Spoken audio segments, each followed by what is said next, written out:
अस्सलाम वालेकुम क्लास 9। आज हम लोग करने लगे हैं चैप्टर 4 शॉर्ट क्वेश्चंस। फिजिक्स के आज लोग हमने जो है चैप्टर 4 के शॉर्ट क्वेश्चंस करने हैं। इसके कंस्ट्रक्टेड रिस्पांस जो क्वेश्चन है उनका लिंक आपको डिस्क्रिप्शन में मिल जाएगा। अब वहाँ से जाके इसके कंस्ट्रक्टेड रिस्पांस क्वेश्चन भी देख सकते हैं। वो भी इतने ही इंपॉर्टेंट होते हैं जितने ये शॉर्ट क्वेश्चन इंपॉर्टेंट। तो उनको भी बिल्कुल भी ये छोड़ कर कि ये क्वेश्चन करने ही नहीं है ये सोच के छोड़ मत दीजिएगा, वो भी आने हैं। और फिजिक्स में तो आते ही कॉन्सेप्चुअल क्वेश्चन है ना, कोई एक आधी रैंडम डेफिनेशन आ जाती है। जैसे कि हमारा पहला क्वेश्चन है 4.1 का, define the like and unlike parallel forces है। और मोस्टली आपने शॉर्ट क्वेश्चन में भी देखा होगा कि मुझे वो थोड़े से कॉन्सेप्चुअल क्वेश्चंस जो हमें दिए होते हैं, तो आपने जो है वो सारे ही शॉर्ट क्वेश्चंस करने हैं। ठीक है, अगर आपके बुक के पीछे सारे जितने शॉर्ट क्वेश्चन दिए वो कर लेंगे, आपका जो शॉर्ट क्वेश्चन है वो सारा का सारा पेपर जो है वो अटेम्प्ट हो जाएगा इंशाल्लाह। सारे क्वेश्चन जो इसी में से आते हैं अच्छी तरह से कीजिएगा। चलिए चलते हैं। हमारे पास पहला क्वेश्चन है, define like and unlike parallel forces है। सिंपल से इनकी डेफिनेशन है, जो parallel forces acting in the same direction and the unparalleled forces and like parallel forces acting in the opposite direction है। ठीक है, तो ये इनकी डेफिनेशन है। तो यहाँ पर देखें भला क्या कह रहे हैं। जो हमारे पास लाइक पैरेलल फोर्सेस होती हैं, अभी हमारे पास फॉर एग्जांपल ये दो बॉल्स हैं, ठीक है, ये दोनों जो है वो एक ही डायरेक्शन में मूव कर रही हैं। ये भी इस तरफ मूव कर रही है और ये भी इस तरफ मूव कर रही है। ठीक है, ये थोड़ी सीधी लाइन नहीं है। तो ये दोनों जो है वो ये एक ही डायरेक्शन में मूव कर रही हैं। ये होता है हमारे पास लाइक पैरेलल फोर्सेस है। और दूसरा हमारे पास जो अनलाइक पैरेलल फोर्सेस हैं, वो दो हमारे पास, फॉर एग्जाम्पल हमारे पास बॉल्स हैं। एक जो है वो इस तरफ मूव कर रही है इस डायरेक्शन को, और दूसरी हमारी जो है वो इस डायरेक्शन को मूव कर रही है, यानी कि उसकी ऑपोजिट डायरेक्शन में एक दूसरे के ऑपोजिट मूव कर रही हैं। लाइक में आपने ये ध्यान रखना, आप छोटी सी डायग्राम भी बना के आ सकते हैं। लाइक की ये वाली डायग्राम बना दीजिएगा और अनलाइक की जो है वो ये वाली डायग्राम बना के बस हम लोगों ने जो है इसकी हो गया हमारा सिंपल सा आंसर। डायग्राम बना देंगे, बहुत अच्छा लगेगा। ठीक है, और ये सिंपल सी हमारे पास जो है इसकी डायग्राम है कि दो गेंद बना देनी है। लाइक में दोनों एक तरफ मूव कर रही हैं और अनलाइक में दोनों एक दूसरे के ऑपोजिट मूव कर रही हैं। अगला क्वेश्चन देखिए हमारे पास क्या है। What are the rectangular components of a vector and their values. हमारे पास जो है वो रेक्टेंगुलर कंपोनेंट्स क्या हैं वेक्टर के, और जो हैं कंपोनेंट्स, हमने पहले कंपोनेंट्स उनके बताने हैं वो कौन से हैं, और उसके बाद उनकी वैल्यूज को भी बताना है। तो हमारे पास जब एक रेक्टेंगुलर जो होता है उसकी कितने साइड्स होते हैं। रेक्टेंगुलर की obvious सी बात है, 4 साइड्स होती हैं। ठीक है, रेक्टेंगुलर हमारे पास जो है वो 4 साइड्स होती हैं। ये देखें, यहाँ से शेप इंसर्ट कर लेते हैं।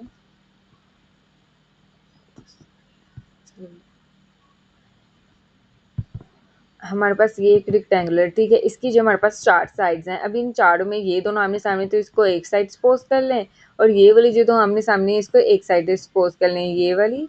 ठीक है, ये वाली हमारा हो गया एक्स, इसको सपोज कर लें, और ये वाली जो है इसको, ये जो वर्टिकल है इसको वाई। ये जिस तरह खड़ी हुई है ना, इसको जो है वो हम लोग वाई कह लेंगे, और ये इस तरह जो हॉरिजॉन्टल है इसको हम एक्स कह लेंगे। तो हमारे जो इसके वेक्टर के कंपोनेंट्स हैं उनकी तरफ अब चलते हैं। वो दोनों कौन से हैं। The rectangular component of the vector long are X axis and Y axis. Rectangular के जो कंपोनेंट्स हैं एक वेक्टर के, वो हैं एक्स एक्सिस और वाई एक्सिस, जो कि हम लोगों ने बना लिए हैं कि ये दोनों कैसे निकलते हैं हमारे पास। ये जो हमारे पास एक होता है ना ग्राफ भी, जो है वो हमारे पास इस तरह की एक शेप का होता है। ठीक है, तो इसके जो हर एक कोने का ये वाला हमारे पास ऊपर वाली ये वाली जो वर्टिकल लाइन होती है वो हमारे पास वाई होती है, और ये जो हॉरिजॉन्टल लाइन होती है उसको हम एक्स कहते हैं। तो इसी तरह हम लोगों ने इस रेक्टेंगुलर को भी लिया है कि ये इसकी जो वर्टिकल लाइन है इसे हमने वाई कह दिया, जो हॉरिजॉन्टल थी उसे एक्स कह दिया। तो ये जो एक्स है ये हमारा एक्स एक्सिस हो गया, वाई जो है वाई एक्सिस हो गया। अब दो हमारे पास जो है उसके कंपोनेंट होते हैं। ठीक है, सबसे पहले अब ने ये बता देना कि हमारे पास दो कंपोनेंट्स है उसके, और उसके बाद उन्होंने कहा था कि उनकी वैल्यूज़ क्या हैं। अब हम उसकी वैल्यूज़ की तरफ चलते हैं। एंड देयर वैल्यूज़ है, if a force F make an angle theta with x axis, अगर उसके साथ एक एंगल बना दे, एक एंगल हमारे पास बने थीटा, तो हमारे पास जो है वो उनकी वैल्यूज क्या आ जाएंगी। Horizontal component F X is equal to F cos theta. S X वाला जो हमारे पास हॉरिजॉन्टल होता है उसका कोस थीटा आएगा, और जो वर्टिकल होता है जो वाई वाली वैल्यू है उसका जो है हमारे पास साइन थीटा आएगा। यह बात आप लोगों ने याद रखनी है कि एक हमारे पास कोस थीटा, और कोस थीटा कौन सा है, एक्स वाला कोस थीटा है, और वाई वाला जो है वो साइन थीटा है। ये हो गया हमारे पास क्वेश्चन नंबर 2 भी। अब देखिए अगला question, what is the line of action of a force. Line of action of force क्या है, आप इसकी सिंपल सी डेफिनेशन लिख दे। The line of action of force is imaginary straight line, ये एक इमेजिनरी स्ट्रेट लाइन होती है passing through the point where the force act in the direction of force. तो ये इसकी सिंपल सी डेफिनेशन है, देख लें। बहुत ही आसान और शॉर्ट क्वेश्चंस लेके आते हैं हम आपके लिए, ये बात आप लोगों ने याद रखनी है। और इसी बात को याद रखते हुए प्लीज़ चैनल को सब्सक्राइब कर लीजिएगा, वीडियो को लाइक शेयर, चैनल को सब्सक्राइब किया। अगला क्वेश्चन है डिफाइन मूवमेंट को डिफाइन करना है, मूवमेंट ऑफ फोर्स को डिफाइन करना है, जिसकी बुक पे भी डेफिनेशन अवेलेबल है और ये भी ऑलमोस्ट बुक वाली ही है, बहुत ही आसान है। प्रूफ दैट टार्क, ये वाला जो टी लिखा हुआ है ना, इसका मतलब है torque is equal to R F sine theta है। टार्क जो है हमारे पास इसके इक्वल, हम लोगों ने ये चीज़ प्रूफ करनी है। सबसे पहले हम डेफिनेशन लिखेंगे क्योंकि वो हमें पहले पूछा गया है। Movement of a force, the movement of a force, इसको मूवमेंट ऑफ फोर्स को टार्क भी कहा जाता है, ठीक है। Is the turning effect of a force about the fixed point और एक्सिस। इनके वो हमारे पास होता है ना, जिसके हम कोई पेज खोलते हैं उसको क्या कहते हैं, स्पिनर से शायद कहा जाता है, ठीक है। तो जिस रेंच भी शायद कहा जाता है। तो उस जब हम एक नॉट के अंदर उसे डालते हैं और उसे मूव करते हैं, ठीक है, तो वो एक फिक्स पॉइंट होता है और उसके अराउंड जो है वो मूव कर रही होती है ना, क्योंकि वो जिसके नॉट के अंदर जब हमने उसे डाला तो वो उसका फिक्स पॉइंट हो गया, तो वो उसके राउंड राउंड मूव करे। तो ये इसके एक एग्जांपल भी है। The movement of the force is the turning effect of the force about a fix point. अभी हम लोगों ने आगे प्रूव करना है कि हमारा जो टॉर्क है वो इज इक्वल है F R F sine theta के। तो इसके प्रूफ की तरफ चलते हैं। जैसे कि हमें पता है टॉर्क का क्या फॉर्मूला है, टॉर्क का फॉर्मूला है torque is equal to F multiply D. तो जो हमारे पास ये जो परपेंडिकुलर डिस्टेंस है ये इक्वल हमारे पास होता है D is equal to R sine theta. तो बस सिंपली हम लोगों ने इस डी की जगह जो है वो इसकी वैल्यू पुट कर देनी है। तो डी की जगह वैल्यू पुट करेंगे तो आर एफ साइन थीटा, तो बस इसे अरेंज करके थोड़ा सा लिख लेंगे। ये तीनों वैल्यूज आपस में मल्टीप्लाई हो रही हैं, तो ये आर जो है थोड़ा आगे पीछे भी हो जाएगा तो कोई फर्क नहीं पड़ेगा। तो आर को पीछे कर दें, एफ को आगे कर दें, तो साइन थीटा आ जाएगा। सिंपल सा आर का फॉर्मूला लगाना है, बाद में डी का फॉर्मूला लगाना है, इन दोनों का आपस में ऐड कर देना दोनों इक्वेशंस को, और ये हमारे पास प्रूव हो गया। अगला क्वेश्चन है, with the help of diagram show that the resultant force is zero but the resultant torque is not zero. हमने एक डायग्राम की मदद से बताना है कि हमारी जो रिजल्टेंट फोर्स है वो तो जीरो है, लेकिन हमारा जो रिजल्टेंट टार्क है वो जीरो नहीं है। चलिए शुरू करते हैं। A pair of equal and the opposite parallel forces acting along the different line of action is called couple। सबसे पहले हम लोगों ने कपल की यहाँ पर डेफिनेशन लिखनी है। A couple has the zero resultant, couple का जो रिजल्टेंट होता है उस कपल जो होता है उसकी जीरो रिजल्टेंट फोर्स होती है बट नॉन जीरो टार्क होता है। इनके इसकी फोर्स तो जीरो होती है लेकिन उसका टॉर्क जो है वो जीरो नहीं होता। नॉन जीरो मतलब जीरो नहीं होता। So it cause the rotation without translation, उसकी जो रोटेशन है वो विदाउट ट्रांसलेशन होती है। ये सिंपल सा आंसर और सिंपल सी बिल्कुल आसान सी डायग्राम है। सिंपल सा हम लोगों ने ये ग्राफ का जो ड्रॉ करना है, साइन एक्स एक्सिस और वाई एक्सिस बनाना है। फोर्स जो है वो अपवर्ड और force is equal to minus F downward. ये एक हमारा ग्राफ है। अगला क्वेश्चन देखें।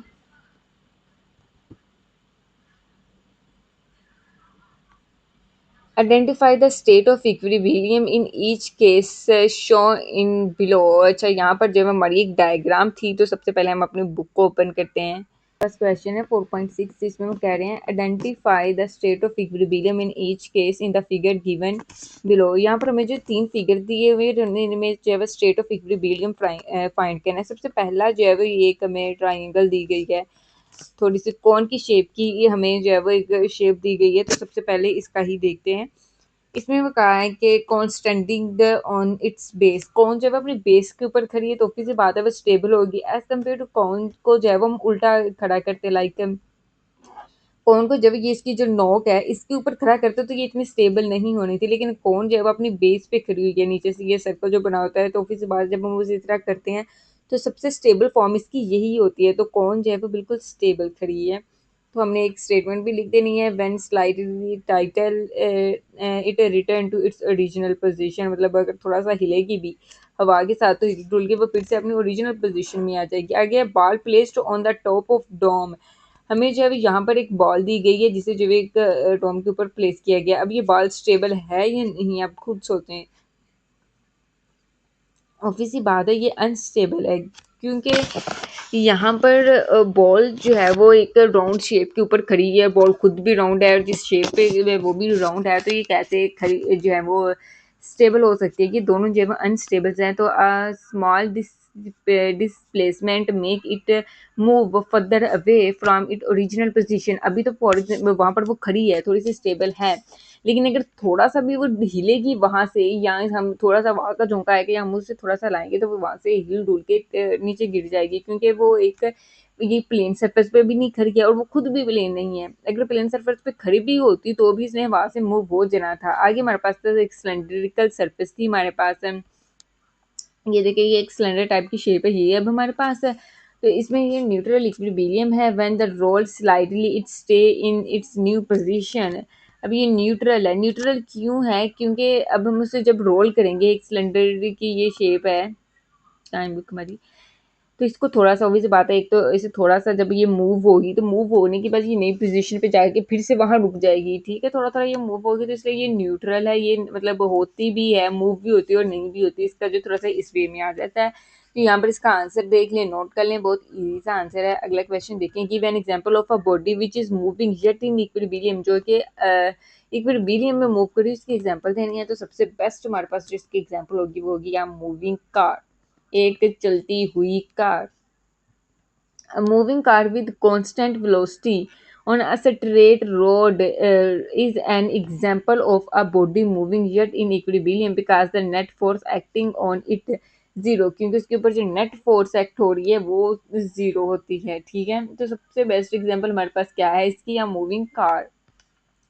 अगला क्वेश्चन देखें, define the mass and the centripetal gravity of a body. हमने जो है मास को डिफाइन करना है, centre of mass and centre of gravity, sorry, define centre of mass and centre of gravity जब हम लोगों ने डिफाइन करना था, सिंपल सी इनकी डेफिनेशन लिखें, the point where the entire mass of the body consider to be concentrated, जहाँ पर जो इसका सारा मास को जो कॉन्सेंट्रेटेड कंसीडर किया जाता है। और अगला है हमारे पास centre of the gravity, the point through which the entire weight of the body act.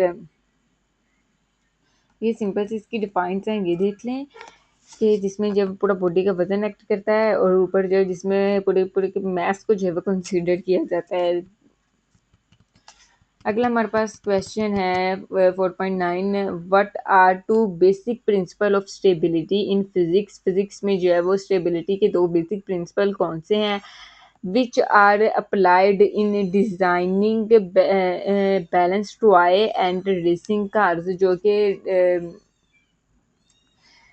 Balance car को डिज़ाइन करने के लिए और रेसिंग कार को जो है वो डिज़ाइन करने के लिए। तो हमारे पास जो है वो two basic principle of the stabilities कौन से हैं, सबसे पहले मैंने ये बताते हैं। हमारे पास जो है वो a whole center of the gravity increase with stability, a wide base of the support increases stability। ये हमारे पास जो है दो लो सेंटर ऑफ द ग्रेविटी, जहाँ पर जो है सेंटर ऑफ ग्रेविटी लो होती है, इंक्रीज द स्टेबिलिटी, वो स्टेबिलिटी को इंक्रीज कर देता है। A wide base of support increase the stability. तो ये हमारे पास जो थे दो उसके प्रिंसिपल्स थे। अगला हमारे पास 4.10 है, how can you prove that the centripetal force always act perpendicular to the velocity. ये कैसे प्रूव करें कि हमारे पास जो सेंटीपिटल फोर्स है वो ऑलवेज, हमारे पास अगला क्वेश्चन है, how can you prove that the centripetal force always act perpendicular to the velocity. कैसे जो है हम लोगों ने प्रूव करना है कि हमारी जो सेंट्रीपिटल फोर्स है वो ऑलवेज परपेंडिकुलर एक्ट करती है वेलोसिटी पे। सबसे पहले हम उसका फॉर्मूला लिख देते हैं और आगे है हमारे पास, इन द सर्कुलर मोशन, एक सर्कुलर मोशन में the velocity act along the tangent of to the circle. Velocity जो है वो सर्कल के टेंजेंट के अलोंग एक्ट करती है, while the centripetal force act toward the centre of the circle. जबकि हमारी जो सेंट्रीपिटल फोर्स है वो एक्ट करती है toward the centre of circle. Since the radius is perpendicular to the tangent at every point, चूंकि हमारा जो रेडियस है वो परपेंडिकुलर होता है, रेडियस हमारा परपेंडिकुलर होता है टेंजेंट के एट एवरी पॉइंट, हर पॉइंट पे एक सर्कल है और उसमें जो हमारा रेडियस होगा वो हर जगह पे टेंजेंट पे जो परपेंडिकुलर होगा, the centimetre force is always perpendicular to the velocity. So इस वजह से हमारी जो सेंटीमीटर फोर्स होगी वो ऑलवेज परपेंडिकुलर होगी वेलोसिटी के। तो ये सिंपल सी स्टेटमेंट है, देख लें तो हमारे जो है वो 4.1 से लेके 4.10 तक हमने फिजिक्स के चैप्टर नंबर 4 के शॉर्ट क्वेश्चंस कंप्लीट कर लिए। कंस्ट्रक्शन बेस्ड जो क्वेश्चंस हैं और रिस्पॉन्स क्वेश्चन है उनका जो लिंक है वो आपको डिस्क्रिप्शन में मिल जाएगा। बार बार आपको इस बार बताया जा रहा है, तो आप प्लीज़ जाकर देखिएगा वो वीडियो, और उम्मीद आपको पसंद आई होगी। और अगर आपको कोई चीज़ पसंद नहीं आ रही तो कमेंट्स में बताएं, हम इम्प्रूव करेंगे। एंड क्वेश्चंस जो थे वो बहुत इजी थे, बहुत सिंपल से इनके आंसर्स लेके आए थे, तो आप प्लीज़ इनको याद कीजिएगा, सारे सारे शॉर्ट क्वेश्चंस कीजिएगा। अगर वीडियो अच्छी लगी है तो वीडियो को लाइक शेयर एंड चैनल को सब्सक्राइब कीजिएगा। अल्लाह हाफिज़, मिलते हैं अगली वीडियो में।